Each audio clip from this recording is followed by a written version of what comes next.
Alright,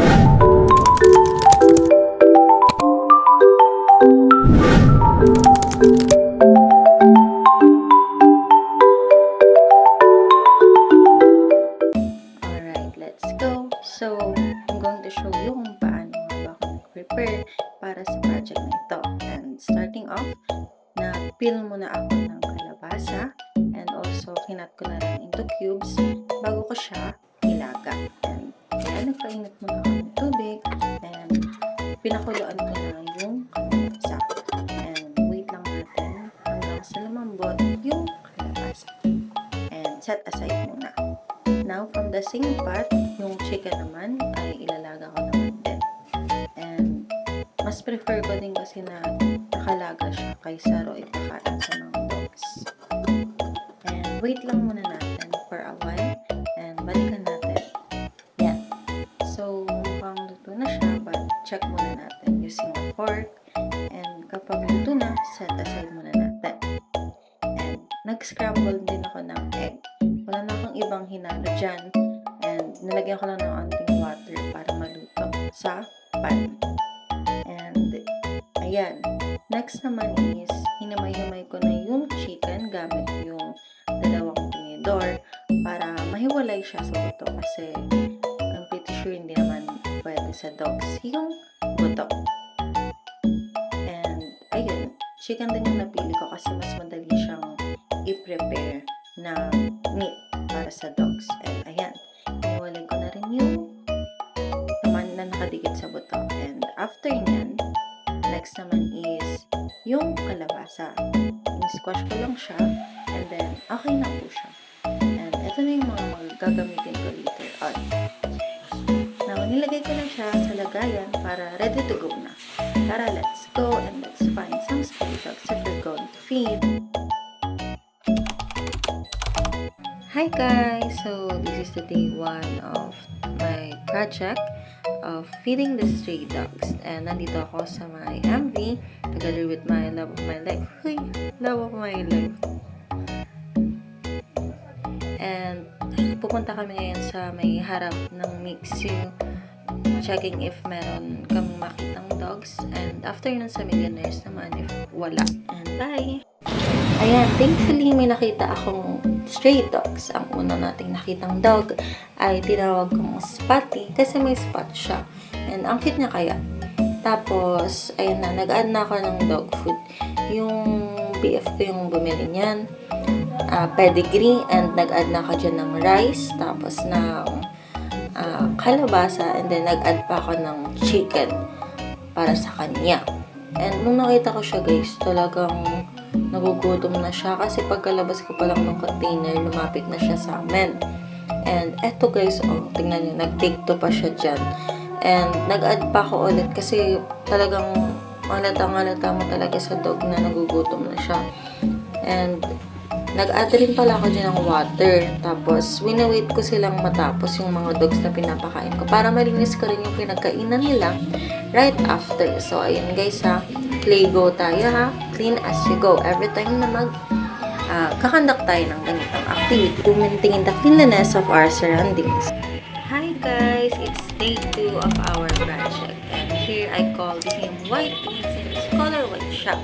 But someone looks familiar here. So, eto, si Spotty. Nandito rin pala. Actually, last time kasi guys, yung shop na pinagpakainan namin is near lang din dito sa shop na nakita namin si Whitey. So, later on, papakainin din namin si Spotty since nandito rin siya. And si Whitey naman is may pagka-shy type siya and mahiyain siya sa tao. And hindi niya rin nga ubos yung na-add ko na food. Maybe busog pa siya nung nakita namin siya. Now, tingnan niyo naman si Spotty, nagpapakit na, oh. And he lets me pat him na. So, I guess naalala niya pa ako. Ayan, pinapakain naman ulit natin dito si Spotty. And that's it for day 2. Hi guys! So, thankfully, it's our 3rd day na. And nasa tapat po kami ng school. And we're going to find some stray dogs around the area. So, as you can see, nasa may sidewalk ako ngayon. And nag-add na po ako ng pagkain sa lagayan. Since may bigla po kaming nadaanan na stray dog na paglalakad. Ayan, so habang nag-a-add ako dyan kanina, umalis pa siya. But nung nakita niya na naglabas na rin ako ng chicken, lumapit na siya sa atin. So, ayan, tinawag ko rin siyang puti since he's white. And napansin ko rin na parang nawawala na siya ng balahibo. And makikita niyo talaga na parang napabayaan na talaga siya. And kung gaano kahirap yung buhay sa kalsada bilang isang aso na hindi naman nakakapagsalita or nakakapagsabi ng nararamdaman nila. Kaya guys, always remember to be kind to all strays na makikita natin sa daan since hindi naman sila nakakapagsabi kung nagugutom na ba sila or kung may nararamdaman ba silang sakit. And that's it for day 3. Ika-4 na araw na ng ating feeding program para sa mga stray dogs. And may nakita kaming stray dog and I call him Brown since color brown siya. And here ulit yan, malapit sa may best link sa loob ng Millionaire's Village. And as you can see, nag-flinch po siya every time na madidikit ako sa kanya or like mapapalapit ako ng onte. He seems to be wary sa aking presence but still nagugutom na siya, that's why nagstay pa rin po siya.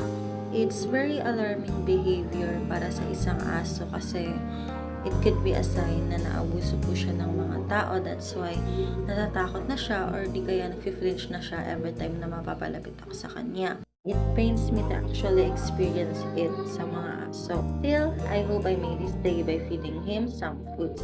And that's all for day 4. Bye! Hi guys! So it's actually our last day na and I'm here sa loob ng Best Link for our day 5. Ayan, so paglabas pa lang ng school, nakahanap na kaagad kami ng street. Mapapansin natin na may chain pa sa leeg niya. Siya yung pinakanahirapan akong pakainin na dog kasi as you can see, need ko pa ang lumayo ng sobra compared sa ating day 4 para lang mapakain natin siya. And it saddens me to learn and experience how they live their life sa kalsada. And I hope this will be a reminder for us to treat everyone, including stray dogs and cats, with kindness. Kasi hindi natin alam yung pinagdadaanan nila. Bye! That's all for our last day, day 5. Napakahirap ng walang tinutuluyang bahay. Ngunit, paano nga ba kung ikaw ay hindi rin marunong makapagsalita? Na sa tuwing nagugutom or may iniindang sakit ay hindi ka makapagsabi. Ganyan ang buhay ng mga stray dogs sa lansangan. Magandang buhay! I am Princess Emmer Algalera, presenting my project in ITP, which includes feeding stray dogs in 5 days. And I just want to share experience sa pagpapakain ng dogs sa loob ng 5 araw.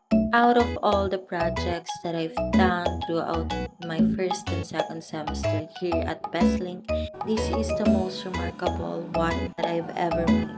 By doing this, I was able to feed stray dogs and help them to survive even just for a day. Hope you learned something from this video and inspired you to do something.